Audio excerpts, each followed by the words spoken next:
The story begins on a rainy night, and a boy was scribbling something on the ground while reciting a ritual, asking for some higher being to answer his call. He asks to gain fame, fortune, and absolute power, as well as great wealth, so that he can cure his mother of a serious illness and pay off debts so that both can have a better life. On his phone, messages kept coming, saying that his loan request had been denied, along with debt collections. He raises his arms to the sky, making a bizarre face, offering his soul and his body, even becoming a mere servant. In his eyes, it is possible to see something approaching, and in the next second, a lightning bolt strikes directly where he was. After that, he remains unconscious until he finally opens his eyes and tries to get up, feeling like his head is going to explode, and only remembering that he was at the company working on a project. Looking to the side, he sees a huge puddle of water reflecting his face, and at that moment, he gets scared, asking why his face had changed so much. But his surprises were not over, as in front of him, there was a giant tree and he did not understand where the hell he was. Suddenly, a voice echoes in his head congratulating him. Then a book appears saying that it was successfully summoned and therefore will grant 3 wishes, allowing him to ask for anything. The MC is surprised since he is seeing a talking book, and something like that did not exist on planet Earth, and he wonders if by chance he transmigrated. He begins to analyze the book from cover to cover, since apparently he gained some wishes, although he thought 3 wishes were too few. Because of this, he has the brilliant idea that his first wish is for it to grant 10 more wishes, since he always wanted to try something like that. The book opens a hideous mouth and begins to transform into something bizarre while saying it even thought there was a problem with the contract. Chen is frightened looking up, since the book simply became a giant demon that only said that the human was a new soul. The MC remains on the ground scared since he does not understand what it means with the talk about soul or contract, and asks what exactly that monster is. The demon makes it clear that a mere mortal is not worthy of knowing about his existence, and the only thing he needs to know is that the original owner of that body used his own soul to summon him, and since the soul was consumed, another being occupied the body that was supposed to be his, making it clear that this makes him property. The MC is terrified hearing all this, since everything indicates that he really transmigrated into another body in another world and was used as a sacrifice. He decides to start running since he needs to escape as quickly as possible, but the demon only snaps his fingers, and Chen's body begins to catch fire for no reason. The demon explains that when the contract is ready and is violated, he will suffer cruel torture as punishment. He even calls him a pathetic human for being weak and warns that it is better to die in the end. However, still alive, the MC says that according to the law of the contract, in case of breach resulting from greater forces, Party B is exempt from responsibility, and since he himself was interfered with by the demon and could not complete the contract, then the responsibility lies with the superior, and therefore he cannot kill him for breaching the contract. The demon turns and asks if really a mortal is trying to impose rules, and he replies that he is aware that the monster in front of him is a powerful existence, and that it could even have killed him at that very moment and yet did not. So he deduces that this is nothing more than a test to see if he is a suitable candidate, and with his confident gaze asks if by any chance he was qualified to have the contract signed. The demon remains silent for a moment and bursts into laughter, finding the situation very interesting, since he is witnessing the first human daring to negotiate with him, and confesses that he has awakened a certain interest. Because of that, he summons the contract in front of the MC and says that he decided that if a human can grant him a wish, he himself will give a new life, and, with his horrifying face, says that he wants him to grant more than 999 wishes, and warns that there is not much time to think. Chen is outraged hearing this since the demon blatantly copied his wish. He gets furious since there is not much to do and answers that he will obey his new boss. Thus, the soul contract is signed, stating that the contractor gives his soul and must fulfill 999 conditions from the issuer of the contract, and once completed, the issuer may grant appropriate rewards. After that, the MC leaves and arrives in front of his house, although not knowing for sure if it really is his house since his new boss simply left him there. He remembers when he was expelled from the portal, while the book told him to do whatever he wanted, and that it would return soon to give some order. He becomes thoughtful about this since he imagined he would be treated as a slave, and that was not the case. And since he does not know exactly what to do, he just decides to go on with life. He opens the door of the house and upon entering, asks if there is no one in the house, while also noticing that the family's situation is more difficult than he imagined. He picks up a paper that was on the table and is shocked to see that it is a loan contract of 2 liters of blood, not understanding what kind of hellish situation the original owner of that body was in. Suddenly, someone appears hitting him with an iron bar, throwing him far to the other side of the room. The man asks if by chance he was dead since he dared to ignore his calls. One of his henchmen asks him to be careful not to kill him, but the other replies that it is fine since the MC is a thief and his body is resistant. Chen turns furious, asking who the hell they are, but he receives another blow straight to the stomach, with the blonde guy questioning if he forgot the debt he made 7 days ago and if by chance he is drugged. He begins to unleash countless kicks while also calling the MC's mother a stupid old woman, since she will risk her own life to pay the debt of a useless person, and asks if the 2 of them will always be trash. He only keeps defending himself while being forced to listen that he is a useless thief just like his mother and that they are not worthy enough to live. At this moment, he remembers when he was a child and his mother asked if he would like to give up being a thief. He answers that no, since he does not want his mother to work so hard, and also says that he had a nightmare where he dreamed that she had to make handicrafts every day until one day she slept and never woke up again. She is surprised hearing this and, smiling, extends her hand to his head and asks him not to worry, since everything will be fine, and her image appears in front of him trying to comfort him, since all she wanted was for him to believe more in himself. These memories fill him with fury, and looking at the blonde in front of him, he lands a punch straight to his mouth that makes him fly with all force to the other side of the room. The henchman, who was not paying attention to what was happening, is startled to see something passing by his side like a bullet. They see Pietro completely smashed against the wall. The 2 turn around saying that something is wrong, and, when looking at the MC, ask if by chance that aura means he became a star level. He, with his frightening face, questions, what is the problem with someone of low class trying to rise socially and economically, telling everyone to shut up since he is not in the mood. Jungu looks irritated since, from what he sees, the MC is only at stage 2 of Class E, and even so, he is being arrogant. Because of this, the 2 begin to walk slowly, agreeing to give him a good lesson so he learns once and for all. The MC begins to feel the power flowing through his body and imagines that the Oracle and Stage 2 of Class E, which he heard the bullies talking about, could be about the power inside him, believing that it is probably of a higher level than himself. Suddenly, Jungu appears attacking, but Chen notices that he can see the movements completely and therefore easily dodges the attack, making him hit the ground. In the next second, he appears behind him and lands a kick straight to the head of the big guy, making human ketchup gush everywhere. James advances scared since as far as he knew the MC was Class E Stage 2 and doesn't understand how he can be so fast and strong, but he feels confident for being in a blind spot and maybe he can even break his ribs. This thought is useless since Chen, even with his back turned, lifts his leg and lands a direct kick on his stomach, making him vomit without understanding how he knew where he was without even looking, and because of that, he is thrown to the other side of the room. He starts begging for his life since he has no idea how the MC became so strong and claims he was only following orders since the one responsible for everything was Lin Yu. Chen questions that name and makes it clear that he will settle the debt, and that's why he wants them to stop bothering him. Immediately, Jaime grabs his colleagues and leaves the house. The MC stays silent for a moment and asks if by any chance his boss was watching. At that moment, the demonic book appears through a portal, confessing that he is surprised that he managed to sense his presence.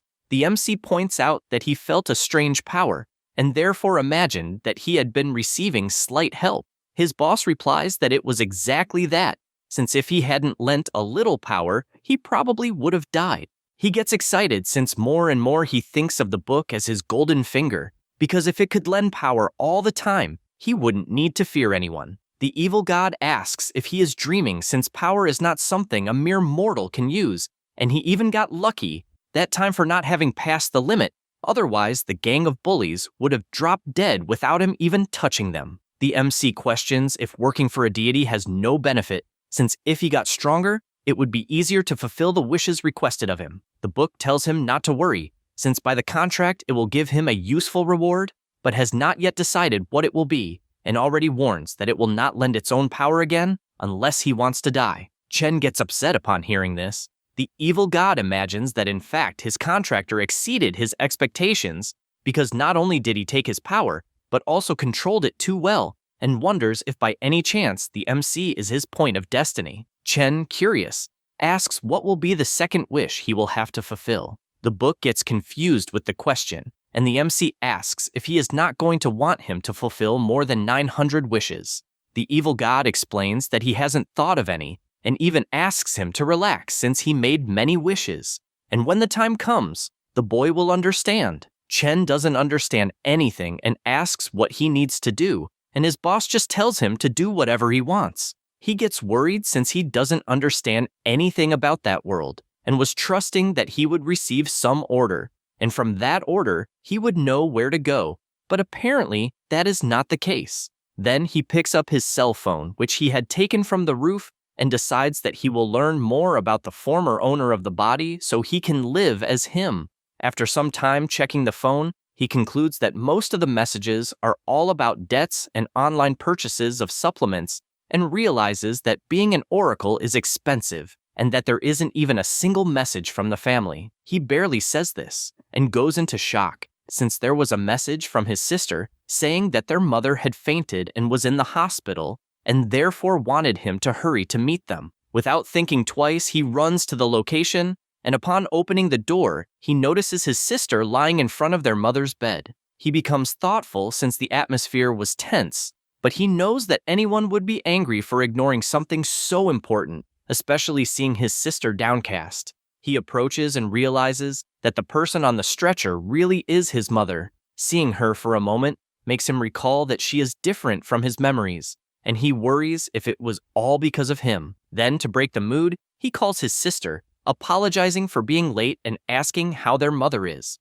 Yue Qing immediately asks what his excuse will be, this time guessing if it will be training or if he was busy summoning gods to do great things. She begins to tremble and says that their mother worked hard to pay his debts, even fainting, and then, crying, she screams wanting to know why he never visited her even once, since their mother gave everything so that nothing would be left for him. She continues pointing out that their mother could not even go to the ICU because she had to pay his debts and survived only with willpower, as she came very close to dying, and that is why she wants to know if he can understand this. After venting, she takes a deep breath and apologizes, since she herself and her mother are tired. Yue Qing shows a card that has enough for 6 months of expenses and warns that from that moment on, she herself will take care of their mother, and that, furthermore, he will have to take care of his own bills since the two of them will no longer have anything to do with him. The MC begins to sweat cold, and she ends by saying that from that moment on, the two of them no longer have any ties with him. With this conclusion, he leaves the hospital, and the evil god says that he can feel his anguish, and asks if, by any chance, the words of a human affected him so much, since theoretically the girl should be a stranger to him, as he is a reincarnated from another world, and adds that in the end, it is not really his fault. Chen is surprised since he did not expect the book to be the type that consoles others, and explains that he is fine, as the girl just reminded him of the past. The book agrees, since it does not want to see any mess delaying its wish. The MC fills himself with confidence and asks if he will become stronger if he shows his worth, since that way, he will be able to make up for everything that happened. The evil god finds this interesting and replies that yes, he will become stronger if he proves his worth, and seeing the MC walking, imagines that he does not want to see the boy disappointing him. Meanwhile, at the brilliant nightclub in the City of Light, Lin Yu is sitting with two girls and comments that the month's profit was not bad, and orders them to contact the other thugs to speed up the recovery process, since the high echelon cannot wait that long. His employee replies that it is no problem and says that according to the investigation, someone from the organization in Zone A had trouble collecting rent and 3 of them were beaten by a student. He finds this funny and comments that there is still time for the harvest, affirming that it is because of arrogant people that less money is being lent than before. The employee says that he will punish those responsible, but explains that it is a special situation since among the people there are oracles of apprentices of level 2 and 3, and apparently the thugs were injured by students who had just reached level 2. Lin Yu remains silent listening to this and asks for the report since he wants to know who it is. After seeing the photo of the MC, he becomes puzzled, trying to understand how a brat of low level could defeat a level 2 and a level 3 at the same time, since even one of the weakest level 3s can fight against 10 people of level 2, and the gap between levels is not something that can be compensated only with skills. He smiles, considering that Chen may be hiding the strength he possesses, since he is probably a level 3, then orders close observation, and not to let such a talent escape. The next day, the MC appears running, until this catches the attention of an old man, who asks why he has been arriving so early in recent days, since the restock of basic stellar energy supplements recently arrived costing 400 per bottle. Chen greets him and apologizes, since he will not want it,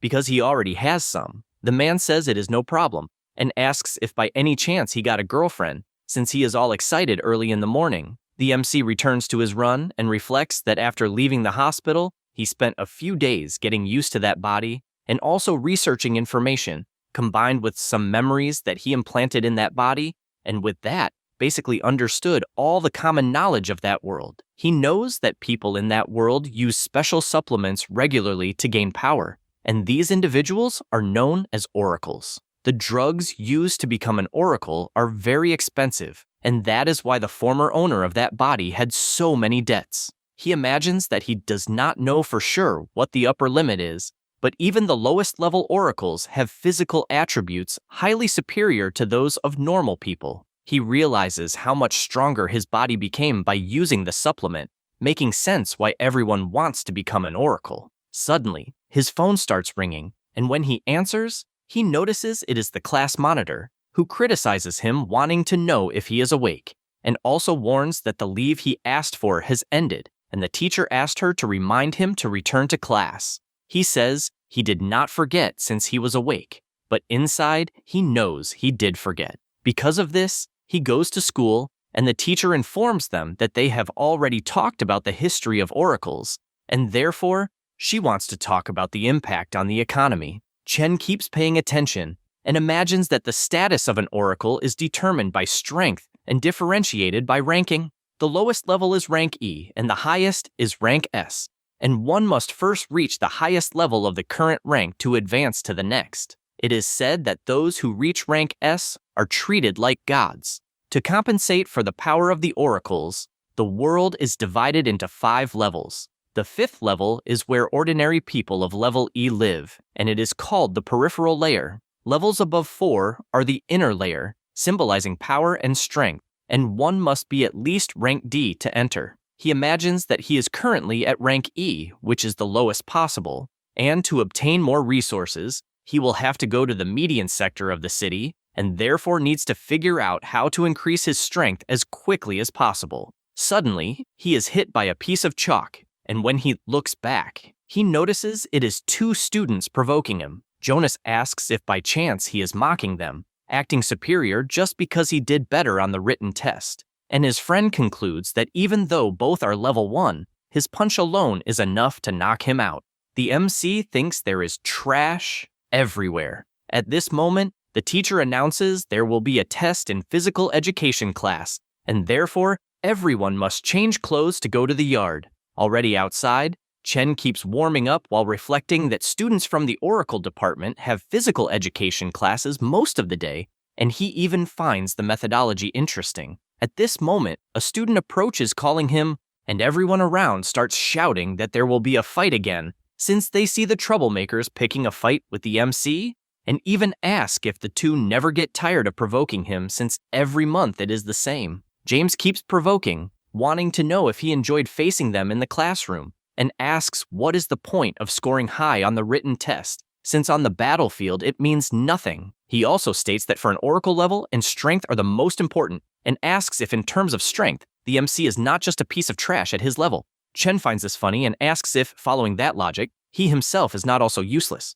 Hearing this makes him curious enough to prepare to throw a punch. But when he does, his strike is blocked with extreme ease, and the other still asks if he has finished spouting nonsense. Jamie starts to worry since he cannot break free. The MC then asks if he can shut the trash's mouth, and he starts trembling all over, asking him to wait. At this moment, both feel a powerful presence, and Chen begins to sweat cold as it is an intense feeling of oppression. It was Professor Zijoa, wanting to know who gave permission to cause problems in his class. He calls the MC a junkie and questions if he is already causing trouble right after returning. Chen changes his expression and responds that he is not, saying they were just practicing a fight, and therefore he releases the guy's arm. Zijoa says that was the first warning and makes it clear that if he does something again, he will have problems. Then he gathers the entire class and orders them to listen carefully, since they have only 3 months until the graduation exam,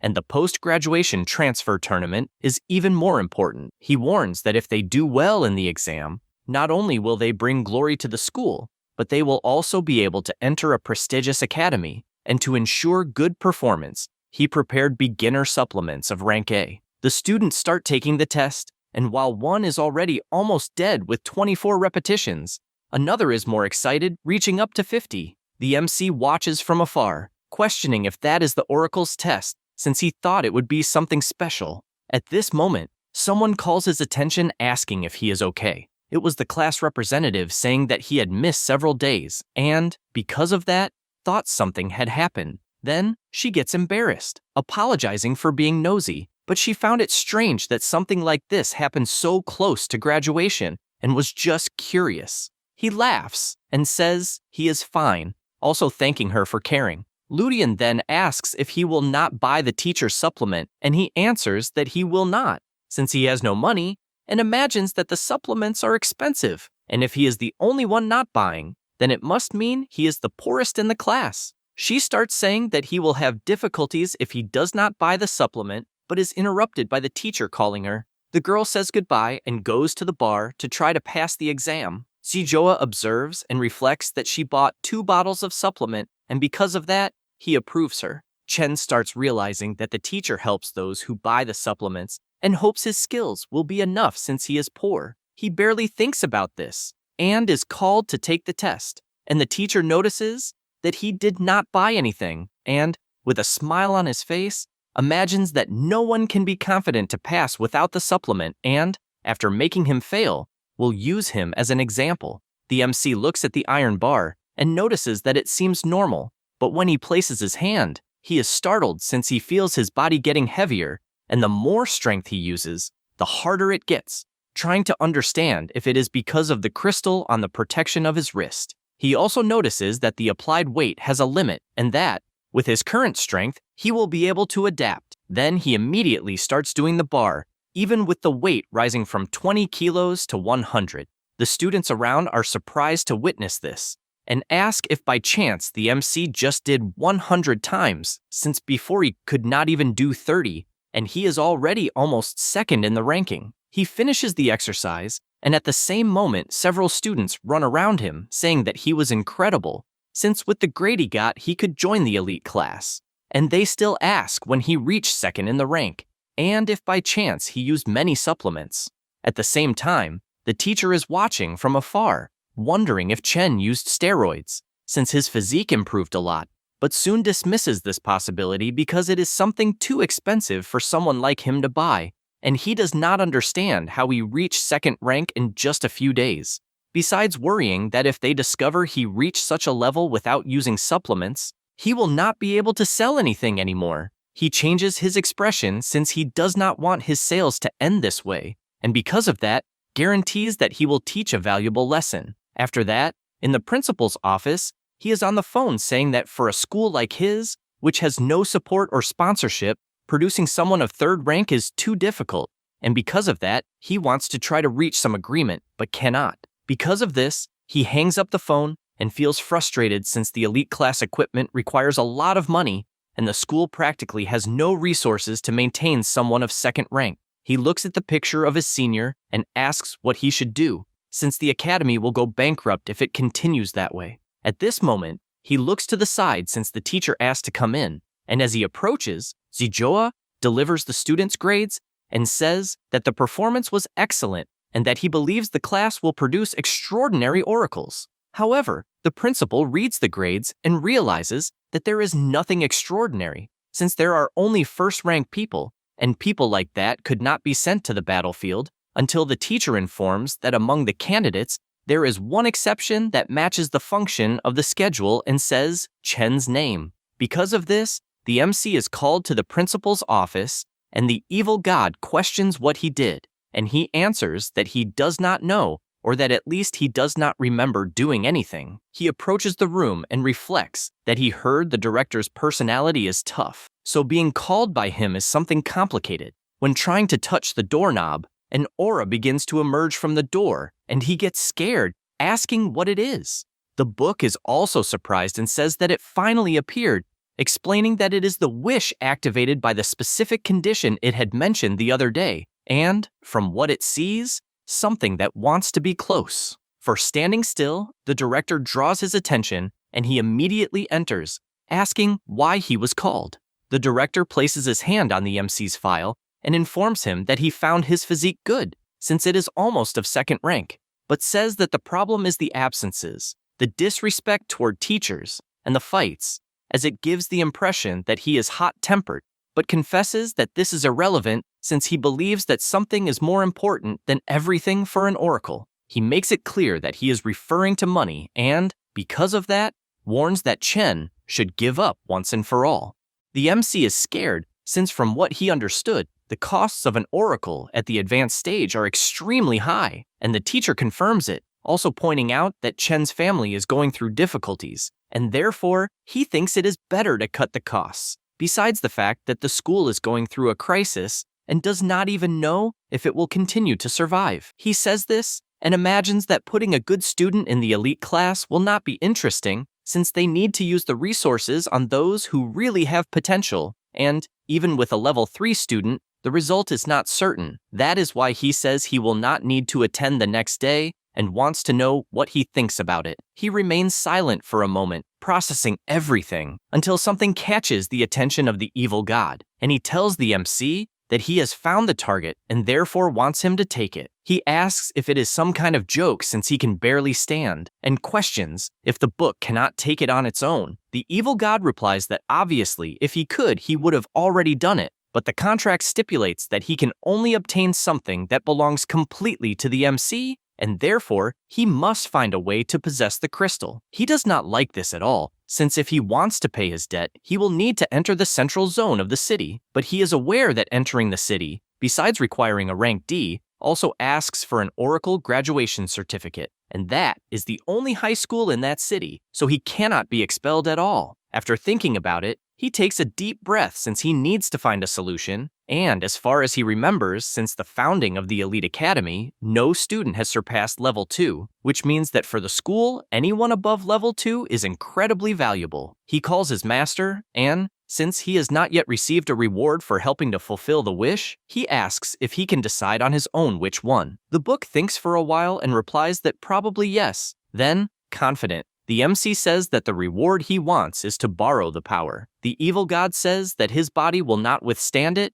and that he only survived last time by pure luck, so he asks him to choose a different plan, but he replies that he cannot risk being expelled, and since if that happens, he has no idea how long it will take until the next chance to reach the central city, he asks him to trust him. The book perceives all this confidence and activates the contract, releasing its power, also warning that he will be on his own. The contract appears stating that the contractor grants the contracted one a reward, which is to borrow the power at any time, but warns that all consequences are the responsibility of the contracted one. He accepts without thinking twice. At that moment, the principal asks if he has anything else to say, and he replies that he would like to be tested once again to be able to decide his status only after that. Hu Wei sighs and tells him to squeeze his hand, and when he does, he realizes that he is at level 2 and that it is higher than the report stated, but still far from enough, and therefore considers it a shame. The MC closes his eyes since he knows he has only one chance,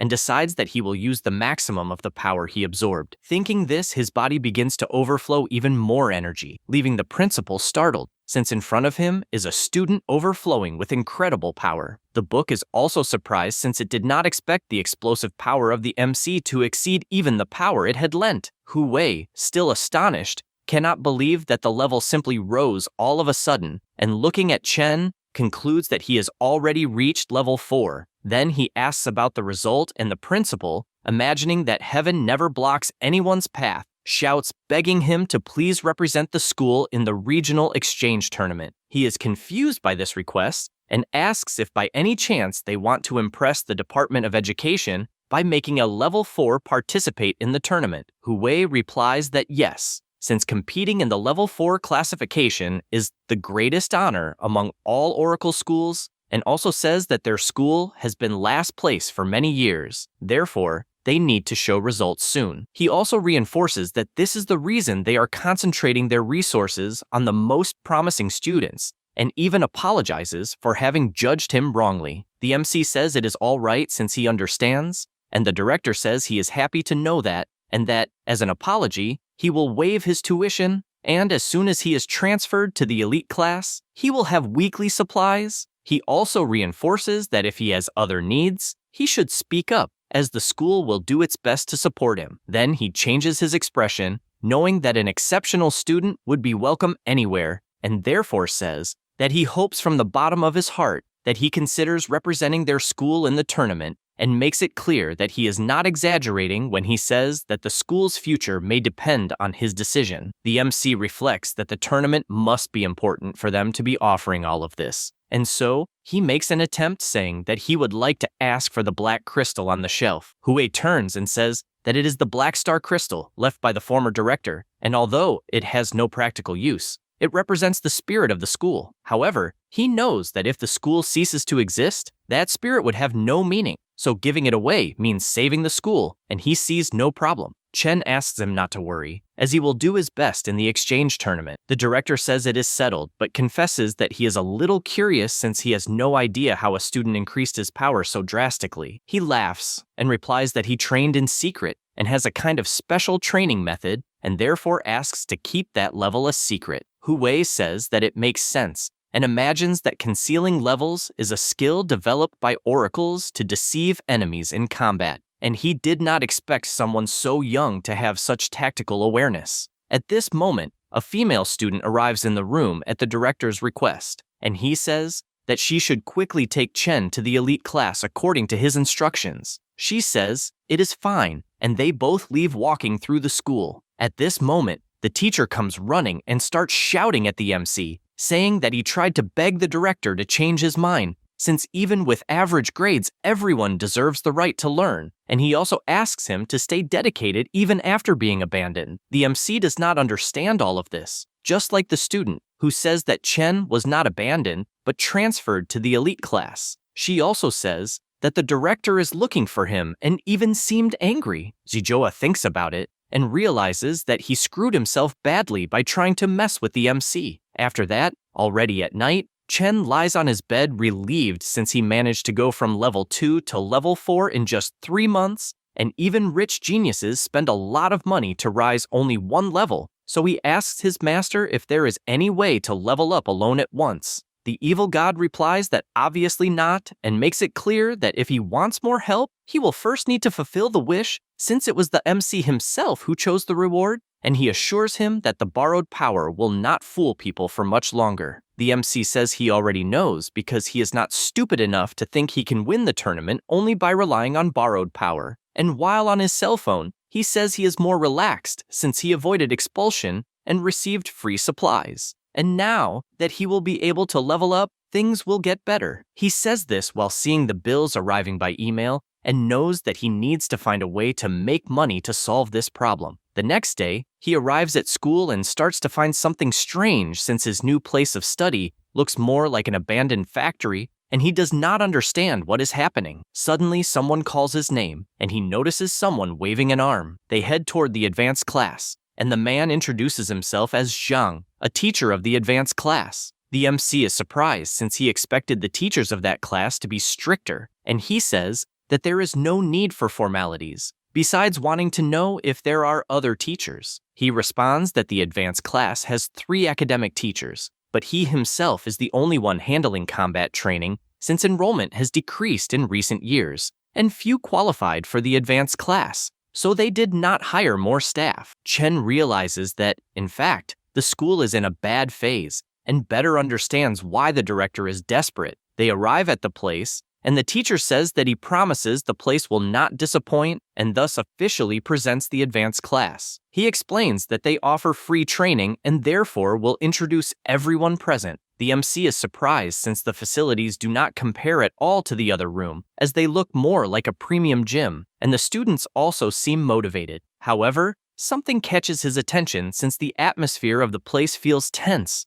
The teacher gathers everyone and introduces Chen as the new member of the academy, and even asks everyone to work hard to prepare for the exchange tournament. The MC only says that he is eager to learn from all the students. At this moment, a member says that he doubts the truth of the MC's strength and even asks him to admit that he pulled some strings to get in and that he will definitely drag the advanced class down. Zhang immediately shouts not to say that since Chen earned his spot with his own strength. Wen Hao, overflowing with his power, asks to see it and formally challenges the MC to a duel. All the students are surprised since they had not heard of a formal challenge in centuries, and, unlike normal training, formal challenges require both sides to fight with their pride at stake, and the loser must obey the winner without complaint, without understanding how the strongest student in the academy is intimidating a newcomer this way. A student lifting weights asks what is happening, and a girl replies that apparently a transferred newcomer is about to fight Wen Hao. The teacher asks not to worry since a formal challenge is only accepted if both parties agree,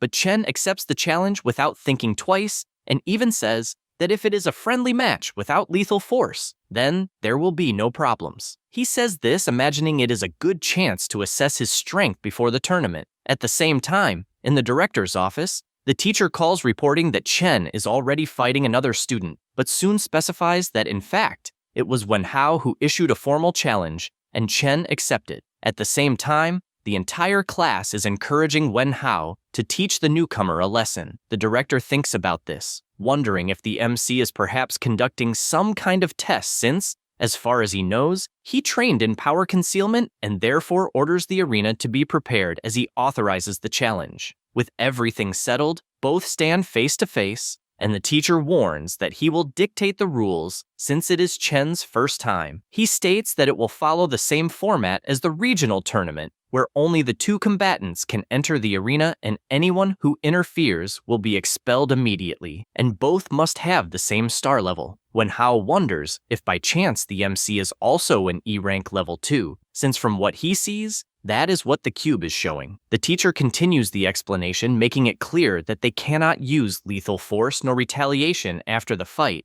and that a clean facial strike or a verbal surrender will result in the end of the match. With everything explained, he gives the order to begin, and immediately Wen Hao charges for the attack, trying to grab the MC's neck since he wants to finish it instantly. However, it is useless since he only blocks the attack, as he knew his opponent's plan to strike first. Next, the fire-haired one keeps trying to land other blows but misses them all. He attacks with more fury, but Chen keeps dodging with extreme ease, and he becomes increasingly irritated, deciding to attack with his kick this time, and at the moment the MC dodges, he shifts the direction of the attack aiming at his head, landing a full hit that in fact strikes the MC's arm. He looks to the side after this attack, and placing his hand on the ground, lands a full kick to the neck that leaves the big guy shocked, since he did not imagine his opponent also knew martial arts. He tries to calm down, because as long as he doesn't receive an attack to his face, he will be fine, and therefore still has a chance. But when he turns around, he comes face to face with Chen's fist hitting his face. The MC pulls back his hand and warns that a clean facial strike means victory. Wen Hao simply cannot believe what happened, and the teacher shouts that the winner of the duel was Chen. Wen Hao still tries to process that he lost, as do all the other students who are shocked that the strongest in the class lost to a rookie. The MC imagines that the match ended faster than he expected and then asks if by chance there are any more complaints or if they are all over. The teacher, still processing what happened, thinks that Wen Hao had professional training and therefore does not believe he lost. On the other hand, Chen never trained any technique, but his physical abilities and reaction speed were exceptional. At this moment, someone appears saying it was exceptional. It was the director who, besides praising the fight, called the MC to talk for a minute, and the two walked away while people still admired how strong he is. Meanwhile, the blonde guy could only think that he needs to recruit Chen for his team at any cost. At the same time, the director wonders if the MC is getting used to the elite class, and he replies that everything is fine, although he noticed that his classmates are a little too enthusiastic. Hu Wei agrees and says it is normal for them to be surprised when they see someone strong, and therefore asks him to focus on training, also telling him to ask for anything he needs. The MC is amazed at how much the director came to trust him, and, therefore embarrassed, he asks if the students have any way to make quick money. The director is surprised by this question, but asks that at his age he should not worry about money, since he should focus on training so that only later he can make a lot of money, besides knowing that his family is going through difficulties, and therefore says that the school can cover some costs. However, Chen just thinks it's fine since he asked on impulse and believes he will have to find another way to make money. Back at the academy, he keeps thinking that student loans are severely punished by the school, and therefore, it's better not to get caught, but he still doesn't know where he could make money. At this moment, someone approaches calling his attention. It was Jiarui, saying that he found the fight amazing since it even caught the director's attention. The MC, confused, asks who the hell he is. At this moment, Xiaoxia approaches and apologizes, since her colleague has always been weird like that. Then she explains that, based on the registrations, they are his seniors, and therefore asks him to feel free to ask anything if he has doubts. He doesn't know what to say and just thanks. Jiarui says that now they are a team of 3, and as team leader he will make sure the MC is fine. He is confused, finding all this strange, and the blonde guy asks if by chance he was transferred from a lower class, and also asks where he learned the combat technique he used in the battle. Chen says he didn't understand what he meant by combat technique, and Yarui cannot believe he doesn't even know what that is, and asks what move he used to defeat Wen Hao. He smiles and just says he struck by reflex. The two cannot believe it, since it was a brutal blow, and even say that if Wen Hao finds out, he will be furious. On the other hand, the girl decides to explain that combat techniques are powerful moves that only high levels can learn using scrolls or memory stones, and depending on how they are, the effect can change. There are also many types of techniques that match each one's fighting style. Jiarui takes advantage of the subject and says that the move Wen Hao used in the battle was a rank D combat technique called hook wind kick. The MC is surprised to hear this since it was indeed strong enough that he couldn't block, and, wanting to know more, asks if combat techniques are rare. The blonde guy replies that they are basically ranked, and the stronger they are, the rarer they become. In addition, the school teaches the basic ones, but if you want powerful techniques, you will have to buy them or have someone to share, and he informs that a basic rank D technique costs around 500,000. He is shocked by such a price, and has no idea how many months it would take to get it. Jiarui gets excited since he has a technique he would like to present to the MC during a training session, just like Xiaoxia, who also has one to show. Chen gets startled since both are acting as if 500,000 is not a big deal, and therefore, he believes they must be rich. With that thought, an idea comes to his mind, since if both are from a wealthy family, then maybe he can get information about ways to make money. Because of that, he asks if there is a quick way to make money for someone who wants to buy a technique but has none. Jiarui asks if anything counts, like robbing a bank, but he replies that this is not allowed either. The blonde guy becomes thoughtful, trying to imagine a way without limits to get money quickly, and concludes that the only option is the miracle zone called Blackwater District. At this moment, Xiaoxia appears, punching him on the head and asking him not to talk nonsense, since if a teacher hears them, they will get a huge scolding. The MC becomes curious and asks what the so-called miracle zone of the Blackwater District is. The blonde guy smiles and says he was just joking, since although he has heard that anything can happen there, the school forbids any student from getting close, and if caught, they will be exposed without even a discussion. He then asks how much money is needed to learn the combat technique he wants. The MC replies that around 300,000,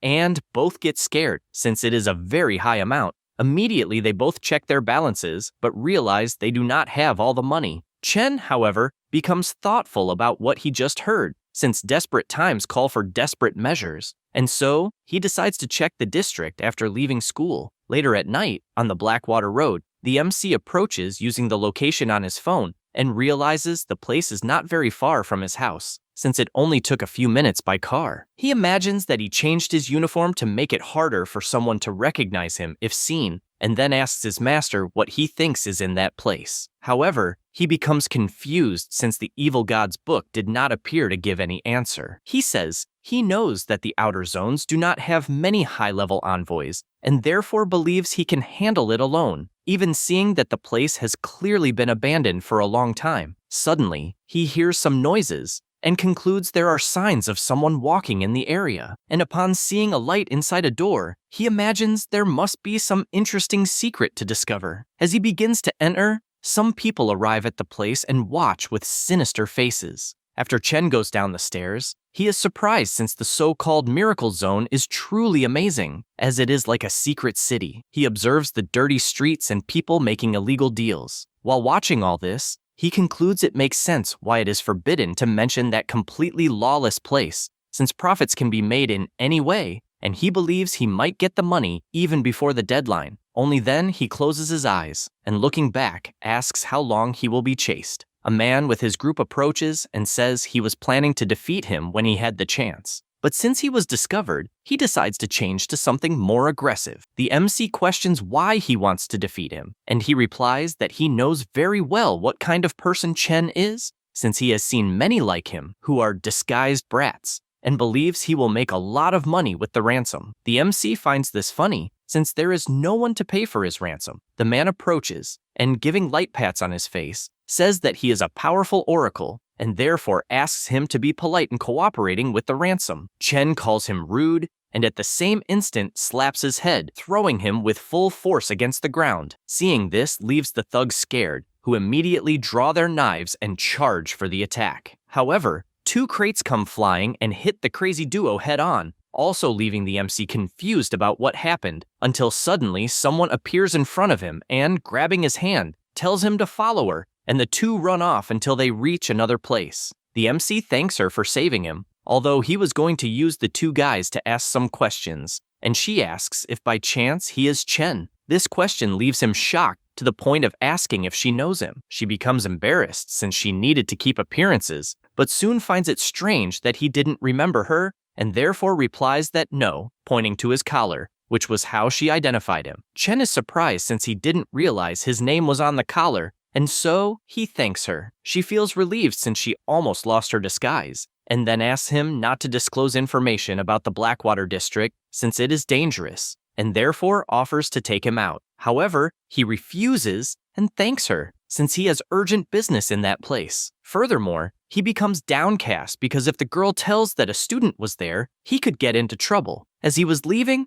the girl starts imagining that it has been years since she last saw Chen, and wonders if he really forgot her, or if he is pretending, and if he really is a student, she doesn't understand what he is doing in such a dangerous place. She also noticed something different when touching him, and questions if by chance he became an oracle. Somewhere else, the MC makes his deals, and after concluding them, thinks that he already has enough to cover the basics, but knows that he will need to find another way to make more money. At this moment, a man calls his attention and says that he is a tour guide since he knows everything about that place, and therefore he could ask anything. The MC is surprised to know that, and therefore asks where he could make quick money in that place. The man smiles and asks him to follow, since he knows an easy place for that. Upon arriving at the new location, a battle was happening, and he asks if by chance it is an underground fight club. The man replies yes, and that it is the money hub. He explains that that night a special fight is happening since the winner gets the cash prize,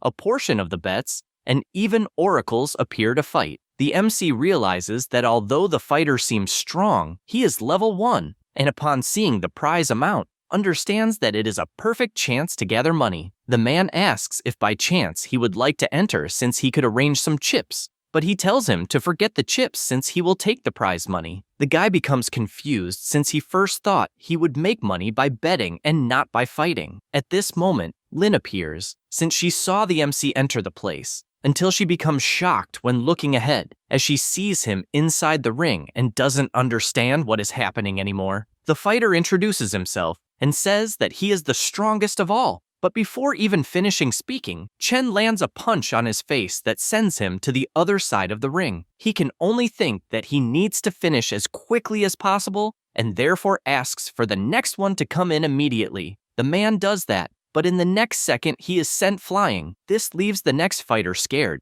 but it is already too late since he too is sent flying with a single blow from the MC. A businessman becomes frightened by what he is seeing, since they only let Chen fight because he seemed weak and doesn't understand what the hell is happening. At this moment, one of his henchmen approaches saying that all the contracted fighters gave up on the matches, and even the clients think that they are rigging the fights and therefore want refunds. He despairs since this will be problematic and therefore orders to release the special fighter. Meanwhile, in the ring, the MC finishes off everyone who dares to challenge him, and since he knows the guy he defeated was the last one, he asks if by chance he can already receive the prize. However, it is announced that there is still one more fight ahead, and that it is, in fact, the most exciting of all. He worries about this since it implies that the organization never planned to pay him. At this moment, the employees enter carrying the special fighter, and the MC gets scared as it is announced that the next fighter is the aberration Niflun. After positioning the monster,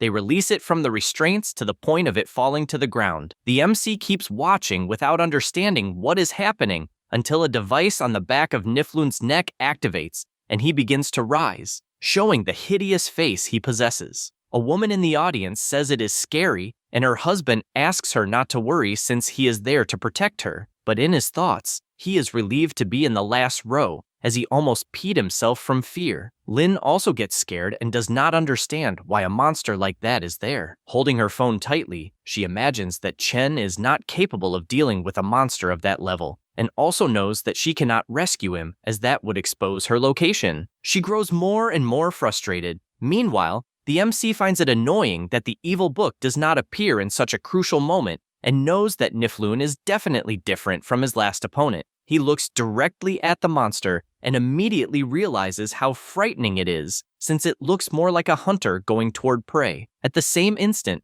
Niflun moves his finger and instantly attacks Chen's face, who narrowly dodges in shock. He cannot believe how fast the attack was, and if he had not dodged instinctively, he would have died from that blow. He turns and realizes the monster is trying to kill him and therefore charges, holding both arms of his opponent since he can no longer hold back. However, the monster's strength is such that it begins to drag him backward, and this makes him even more worried as he needs to finish the fight as quickly as possible. He decides to raise his level to 4, and at the same instant his power begins to overflow through his body, and forming a hammer with both hands, he strikes the monster hard against the ground to the point of damaging the device. He keeps watching and considers whether this opponent died, but in the same second, Niflun counterattacks, grazing him with his strike. Chen retreats since his strongest attack did not have much effect, as the monster's thick skin is too resistant. He keeps running, imagining he needs a weapon. At this moment,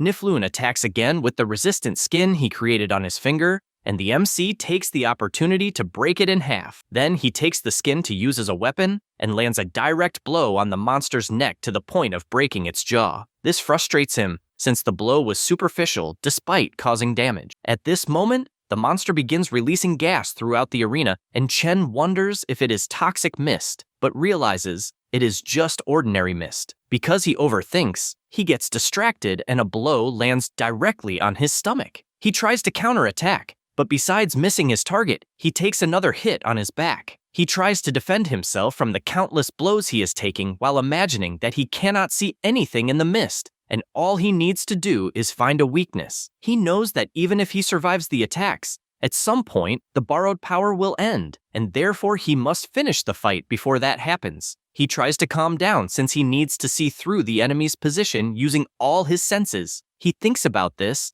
and tries to focus as much as possible. By doing so, he begins to see some figures moving through the mist, and this makes him confident until another attack comes his way, and he manages to grab the opponent's arm in time and then cuts it off, making the monster scream in pain. The MC wastes no time and attacks since he found an opening until he feels his heart being electrocuted, implying he is reaching his limit. Because of this, Niflun manages to hit his hand to the point of knocking the weapon away and then attacks with his tongue, once again striking his stomach. He does not give up and decides to borrow more power. Only then does he grab the monster's tongue and pull it with all his strength toward himself. Then he grabs firmly onto its mouth with both hands and, with all his strength, warns that it is not over. Only then does he begin to scream and, without hesitation, tears the monster in two with his colossal strength. The businessman tries to understand what happened, but he can't because of the fog, until he looks terrified at the result. The same goes for Lin, who doesn't understand how what she just saw was possible, since right in front of her was Chen holding the monster's two pieces in each hand. After throwing them on the ground, he looks back with his evil gaze and terrifies all the security guards. The businessman keeps asking how it was possible and, full of fury, says he can't believe his star fighter, for whom he paid a high price, was simply killed. The MC remains standing in the arena, hearing the organizers shout to go to the competitor to congratulate the new champion, and that makes him wonder if it's finally over. After that, backstage at the arena, the organizers show the cash prize and inform him that it totaled 510,000. Chen reaches out his hand, but one of them closes the briefcase at that moment. Then, he tells him to wait and, furious, orders him to become a contracted fighter competing under his agreement. Only then he will receive the 510,000, or else just accept 110,000 to walk away. Chen questions what he means by that, and shouting Pyong warns that all contracted fighters have fled, and the main fighter of the event the MC killed. Therefore, he owes compensation. He makes it clear that no additional fights were mentioned, and therefore stepping into the ring automatically means signing a life or death contract, so killing the opponent was nothing more than a consequence. The businessman becomes increasingly intimidated, especially seeing the sinister aura the MC is emanating. Because of this, he draws his gun, asking who the hell he thinks he is to make demands. However, in the same second, he approaches and destroys the gun with one hand, also breaking his finger. Because of this, Pyong shouts for everyone to shoot immediately. The henchmen point their guns at Chen, who just watches. At the same time, in the audience, everyone is startled when they hear gunshots, and suddenly, one of the henchmen flies through the window and crashes to the ground while people ask if this is some kind of movie scene since the jump was insanely high. Lin, however, realizes what might be happening. Meanwhile, the MC goes around beating everyone up, and even though the henchmen retaliate with gunfire, he just dodges and punches them to the ground with all his strength. Then, he tries to leave but notices the alleys are blocked and begins to worry, since his heart is hurting because he used too much borrowed energy, and to make matters worse, his injuries are worsening,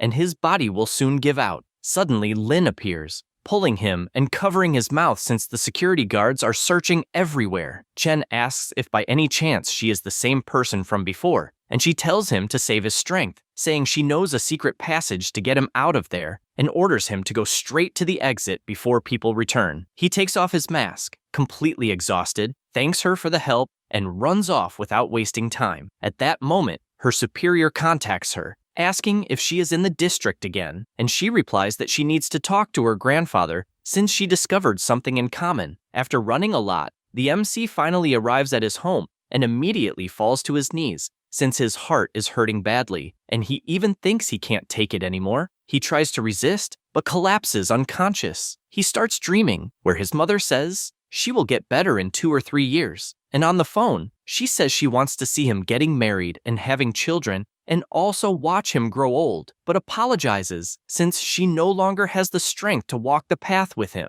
And her final words are that she loved him very much before going silent. At that moment, he wakes up crying and is confused about what happened. Only then does he look to the side and wonder if it is the house of the body's former owner, and realizes that he is still alive. He sighs in relief since his dream woke him up, until a voice startles him by asking if he is awake. It was the evil god saying he had been away for a while as he had business to handle elsewhere, and since he saw that he was in bad condition for 2 whole days, he believed he would not survive and therefore demands an explanation. But before getting an answer, he starts shouting furiously because he is certain that the MC used his borrowed power to kill some monster, even though he had warned not to use the power recklessly. Chen just listens silently and explains that he had no choice since he could have died. The book asks if by any chance he thinks he will bring him back if he dies, and makes it clear that the last time he revived him, he used most of his power, and therefore, if it happens again, not even he himself will be able to save him, ordering him to better appreciate this second chance. The MC just listens in silence and admits he did not expect to hear that from the evil god, even though he is certain that he really should be taking better advantage of the opportunity he received. The book says he is relieved that he understood and confesses to finding it strange that the creature he faced wanted to write, since it did not seem human and did not seem to be from that world. He replies that in any case, he no longer wants to return to the arena, which feels more like hell, and starts thinking about the girl who helped him in the district, although he cannot change his focus since he needs to know his level. Thinking about this, he remembers the money, and upon opening the briefcase notices it is intact, which relieves him, since with the 510,000, he will no longer have to worry about debts until after the regional tournament and will be able to focus solely on learning his level. He then says he needs to treat the wound on his stomach before returning to school, since unlike minor injuries, these do not heal on their own. However, he sits down as he will need hospital treatment and once again will have to spend money. After that, he goes to the hospital, and once the treatment is done, the doctor explains that the wound has completely healed and asks if by any chance he is an oracle since the healing speed was not normal. He replies that he is, and the doctor, smiling, says that oracles often get injured and therefore there is a promotion, as he will probably get hurt again, but he refuses and thanks him for the standard medication. He then feels relieved that the monster's tongue was not poisonous. At that moment, the doctor presents a vial and asks him to take it, but the MC finds it strange as it is glowing and therefore asks why it is shining so much. But the doctor replies that he does not see any glow, as it is just a common anti-inflammatory for oracles. Chen finds it strange since he can clearly see the glow in the vial and wonders if he is the only one who can see it. The doctor once again tries to sell his promotion, pointing out that maybe he is hallucinating due to stress, but he refuses again, and then notices that all the vials in the room are glowing, as well as some people in the hospital. He finds all of this strange and ponders whether it is one of the effects of being an oracle, and as far as he knows, the difference between ordinary people and oracles is the enhanced star energy. He wonders if the incident triggered this and feels happy, since if it is true, it will be great, as the leveling of an oracle depends on the absorption of star energy, and if he can really perceive it, he will be able to absorb it more efficiently. Suddenly, he notices a person approaching, and as they pass by his side, he feels an energy on another level. He begins to sweat cold as the star energy he felt was extraordinary. This man looks back and asks if he was scanned by any chance, but he doesn't understand how that's possible, since there's no one strong in that room. At that moment, someone calls him through the communicator asking if he's still at the hospital and also reminding him not to forget the mission to find the alien star. He asks them to relax since he doesn't want to waste that trip and even plans to stay in the country for a while longer. Then, he takes off his glasses and, smiling, makes it clear that if the alien star really is an enemy, he will destroy it personally. After that, at the academy, the director tells the MC that after joining the special class, he disappeared without even responding to messages, and that's why he wants to know what happened. He thinks he just got back and was already caught, so he apologizes, explaining that something urgent happened and he didn't have time to notify the school, and he's even willing to accept any punishment. Hu Wei says that's not what he meant, since he only asked if nothing bad had happened. Chen asks if by any chance he's worried that he might give up the scholarship or something like that. The director replies that's not the case. He's just more concerned that he might be hiding some kind of suffering he doesn't dare to talk about. The MC is surprised to hear this and asks him not to worry, saying he will give his best in the tournament to bring honor to the school. The director then asks him to return to class since his friends were worried. He's confused because he doesn't know what he means by friends. But when he returns, Jiarui and Xiaoxia run up to him. The boy starts by asking where he went since they hadn't heard from him in days, and the girl says the same, as even the teachers didn't know what happened, and she even thought he might have died. He apologizes and explains that things were hectic at his house. Then, Jiarui remembers the combat technique they were discussing and shows a card where he and Xiao Xia gathered 300,000, saying he could pay them back another day when he has the money. Chen can't believe what he's seeing since he only mentioned it casually and didn't expect them to take it so seriously, so he refuses, but thanks them and explains he found out what he needed isn't worth that much and decided not to buy it. The boy says that's a shame. At that moment, when Hao approaches calling the MC and says he heard he needed some money, so he gathered 50,000 even though he knows it's not much. The MC says he doesn't need it and even asks him not to act like a servant or anything like that since it's unnecessary. Xiao Xia finds this very strange and tells the boy not to interfere with his team, wondering if he has some plan in mind. He replies it's nothing like that. He just wanted to apologize to Chen because he was very arrogant that day and just wanted to make a new friendship. She whispers to Chen saying the boy is right since it was the first time he suffered a defeat and asks if he could let him join the team. He replies there's no problem with that. With that settled, she explains they're willing to accept him as the 4th member of the team, and Jiarui says they should celebrate, suggesting Wen Hao serve him a glass of water, but the boy asks if this is some kind of joke since if anyone should do something like that, it should be for Chen and not for someone who defeated them badly. He gets angry hearing this and asks if by any chance he just joined the team and is already acting like the boss. The MC feels happy to see that they're all great teammates and thinks he's lucky to be alive, otherwise he would never have met them. After that, in the training room, he continues imagining that the way revelators evolve is simple, since it's just about letting the body absorb the stellar energy, and the more energy it absorbs, the higher the level, like an experience bar in a game. However, he also realized that the absorption rate is even more complicated than expected,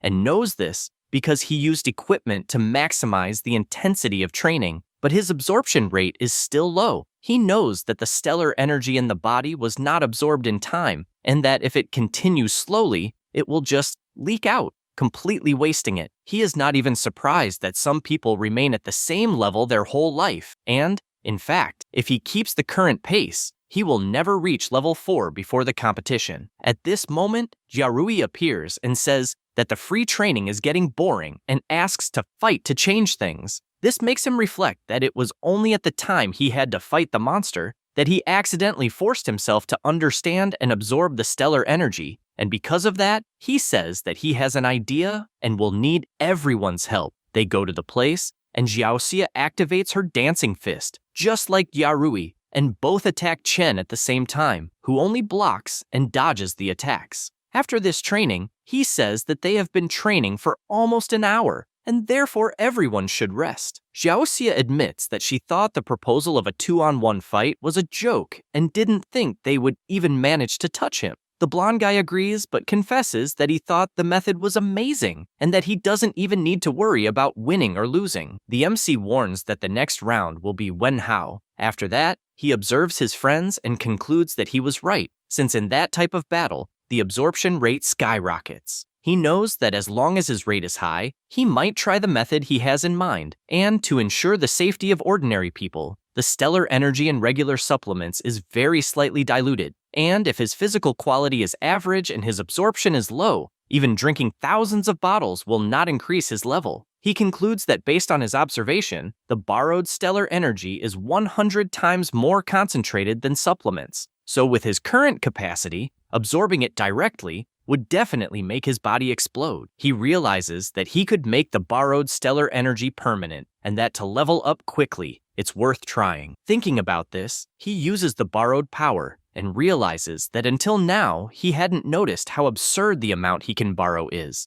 but knows that this allowed him to level up twice in a row, and little by little, he compresses it as much as possible until finally activating absorption, and his body starts drawing all the power into his chest. He starts sweating cold since he didn't expect that even a small amount would be so insufficient, as his entire body filled instantly, and realizes that even desperately holding back, his body still absorbed too much, and at that rate, his body will explode. So he raises his hand since he needs to release all the energy, and the power is shot into the sky, scaring everyone inside the gym, who start questioning if an earthquake is happening and if Chen suddenly released stellar energy. At this moment, the evil god appears asking what is happening since he felt some strange power and seeing the MC's body full of energy, questions if he absorbed the borrowed stellar energy. He answers yes since he tried to control it while it was little, but unfortunately, it worked. The evil god is outraged that he managed to absorb his stellar energy and didn't die,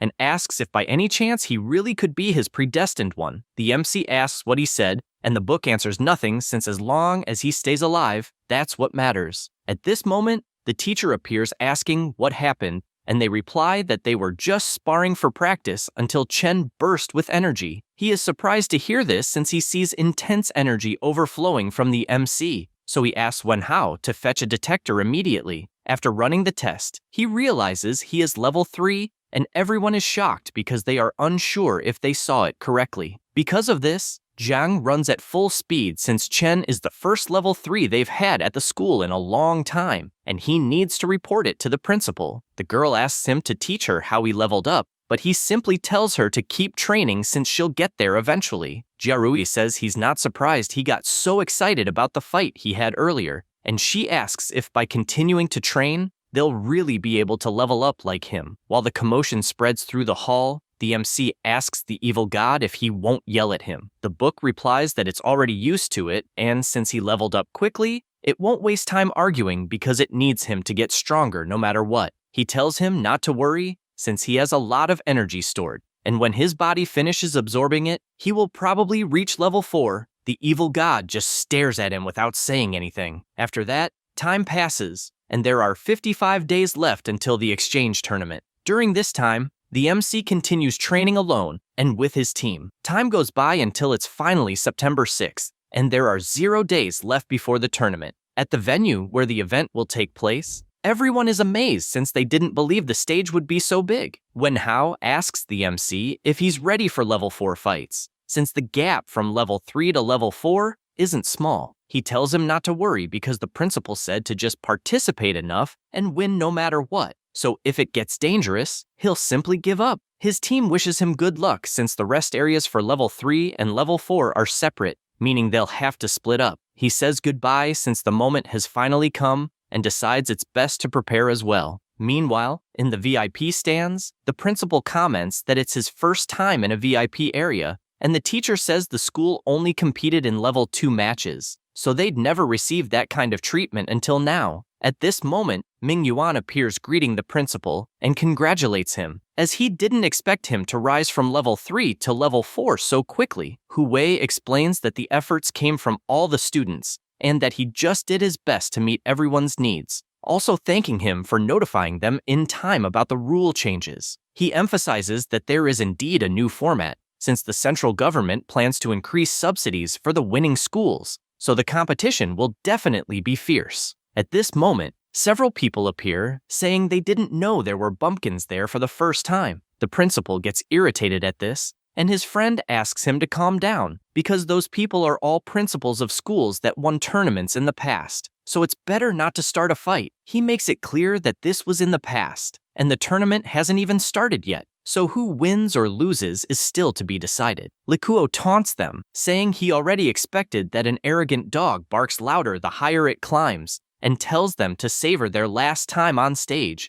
since they'll never have another chance. The principal just sits down, and the teacher whispers, wanting to know if the kids will be okay since it's their first time in a high-level match. Hu Wei asks what he thinks about their school's students, and he replies that he thinks they're amazing, especially Chen, who is extremely talented. The director agrees and therefore only asks to trust him. Meanwhile, in the arena, Ludian is holding her school sign high in the crowd, and reflects that she is very nervous since it's her first time in a place like that. Besides wanting to know how Chen is doing, she confesses that she couldn't believe it when she heard that he was going to enter the tournament. That was a week earlier. She was walking through the school right after receiving the news that Chen had moved to the special class, and tries to cheer herself up, since now he is a school star who even represents level 4 players, and therefore she believes he probably wouldn't want to talk to someone from the lower class anymore. At that moment, she trips, but before falling, someone catches her. It was the MC, asking if by any chance she is okay. The class representative gets embarrassed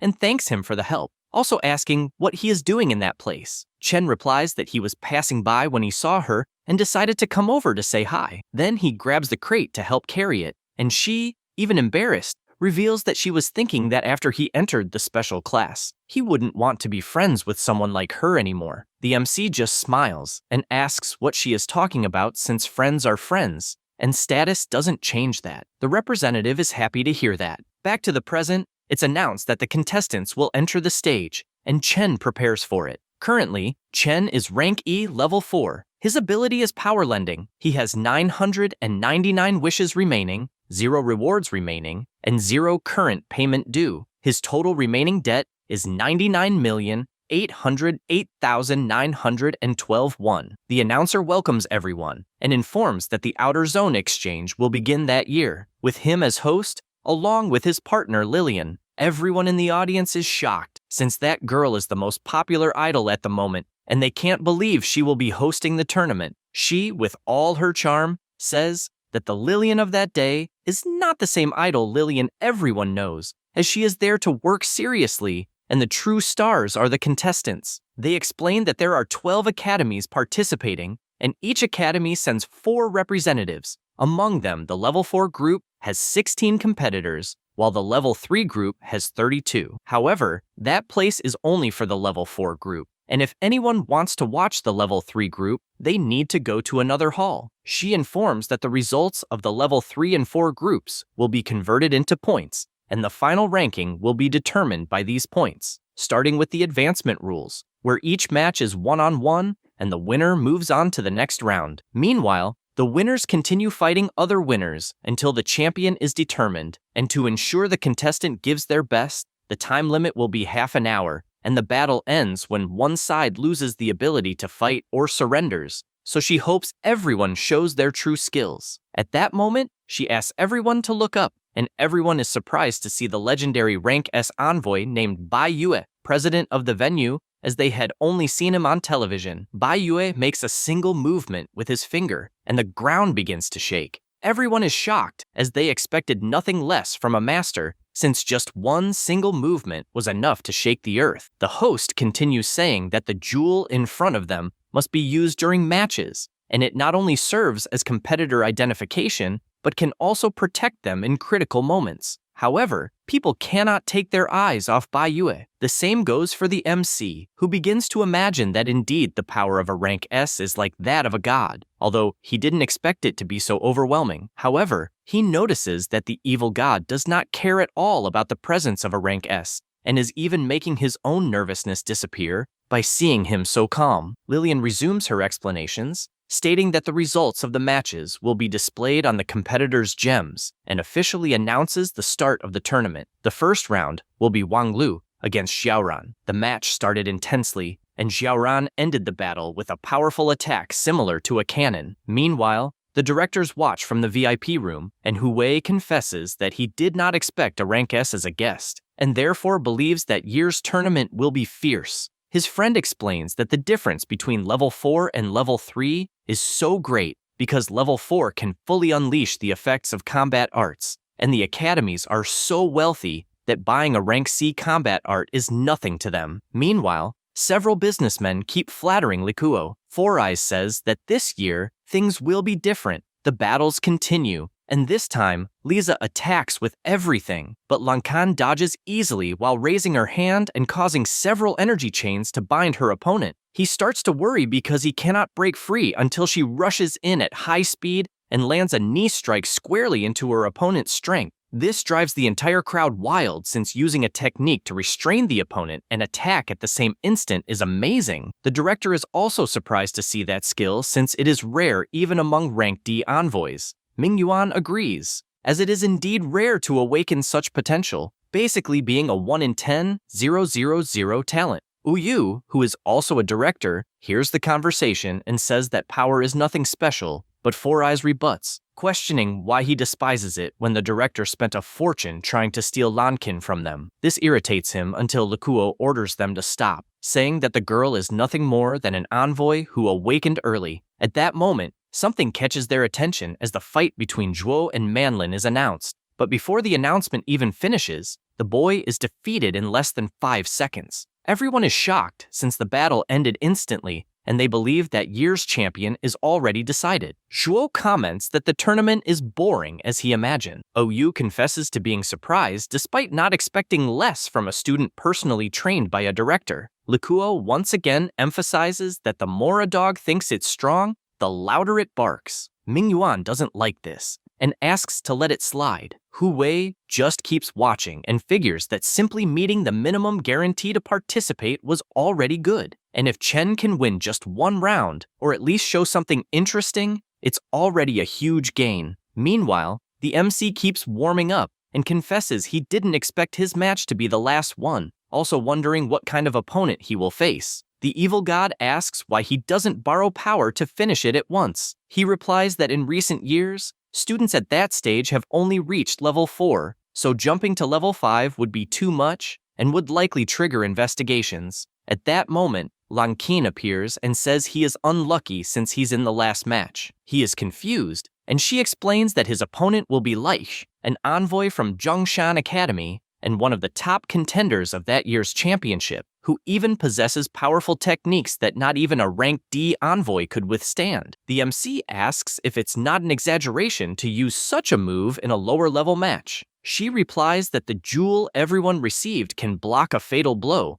but the body will not be fine afterward. He thanks her for the warning and asks why she is helping. Lan Qin says that the directors of both schools are friends, and therefore, he can consider her a kind of ally. Then she says goodbye, explaining that she hoped he could play the role of an ally by eliminating some opponents for her. But since his opponent will be Leihi, she does not have high expectations, though she appreciates it if he can wear him down a bit. He becomes thoughtful about this since, given the respect she has for the opponent, he must be someone extravagant. After that, he goes to the arena as it is announced that the final match has finally arrived. Everyone is excited to watch the last match and shout that they couldn't wait any longer. He is surprised since he didn't expect such a warm reception, but soon feels frustrated because in fact, all that enthusiasm was for his opponent. At that moment, Leich appears in great style in the arena, and this makes the crowd even more excited to see the students' triumphant entrance. On the other hand, the MC looks back without letting himself be intimidated. Leich stands up and everyone starts commenting that they never imagined the final round would be him, a person who reached level 4 in just 4 years. The crowd was frantic on his side, and this makes the class representative upset since she doesn't see anyone cheering for the MC. A woman hears this and asks if it isn't obvious since Reihi is handsome and strong, and tells them to look at the opponent since he is clearly a bad person. This makes Liudian irritated, saying she is Chen's #1 fan since she knows he is a strong and kind person, and the one without personality is Reihi. The woman becomes furious with this insult, but the girl retorts that the one who first insulted the MC's appearance was her, and both stare at each other with hatred in their hearts until they start shouting each one for their idol. Some academy students are surprised since it is the first time they see the class monitor so fierce, and they question what is happening. The narrator shouts that everyone is in ecstasy with Reich's presence and therefore announces that the match will officially begin. But Lillian interrupts him, saying that he forgot to introduce one of the competitors. He is embarrassed since he had completely forgotten, and after apologizing, he formally introduces Chen, saying that this fighter has no past achievements, and besides that, has no signature technique nor record in the academy, since it is his first time in the tournament. The MC becomes worried with the description and wonders if he should have at least bought a technique beforehand. The audience, after hearing this, finds it funny that a school spent all its resources to raise a single level 4 to fight, considering it a waste of a slot. At that moment, the woman mocks the class representative again, since she discovered she is a newcomer in the school. Meanwhile, in the VIP room, Uyu also mocks, saying that the student from Huwei's school had the bad luck to fall against Reiche and laments that he will be expelled from the battles without a single victory. The director only sighs, and his friend asks him to ignore it since every school has a first time. At the same time, in the arena, Reiche asks Chen if it is his first time in the tournament and confesses it was such bad luck to have encountered him in the very first fight, saying that unfortunately, they must understand that genders carry heavy expectations. However, the MC only tells him to just fight normally at once. In the blink of an eye, Reich moves and appears beside the MC, saying he will use only 1/10 of his power as a warm-up, since as a first fight, it will seem a bit more respectable. His speed was such that he ended up on the other side of the arena, and once again, Chen just asks to fight at once. The narrator, seeing this, is ecstatic, wanting to know what happened since Reiki appeared instantly at Chen's side and without delay shouts for them to start the fight. With the order given, the blonde boy moves quickly and attacks with all his strength using his fist, and before hitting moves again, going in all directions around the MC. The narrators are perplexed with what they are seeing, wondering if perhaps it is a special technique. They observe the countless simultaneous attacks at high speed, and the narrator says it looks more like several enemies attacking at the same time. Lang Qin, watching the fight, sighs and says that unfortunately, the guy is really difficult to deal with. The director Uyu, however, is pleased since his student's strength is much greater than what he is showing, and in fact, no one can match him. Raiche keeps moving at high speed and asks why the MC is not moving, and if by chance he cannot even keep up with 1/10 of his speed. He laments and says, it makes sense since only Zhuo is worthy of being his opponent,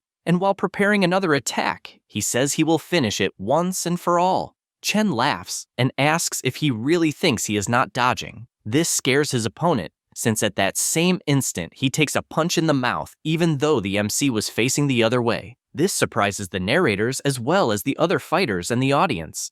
The same goes for Reiki, who after taking the punch, needs to understand what the hell just happened. The punch was enough to knock him to the ground, and the narrator shouts that Chen delivered a single punch and easily broke through his opponent's technique. People start shouting that Reiki was hit and that Chen is cheating. He is outraged by this since he only counterattacked. In the VIP room, the Four Eyes celebrates his friend's student strike since it was incredible. Uyu, however, shouts that it is impossible since no level 4 can match Reika's speed, and asks if by chance the student is actually an older person in disguise.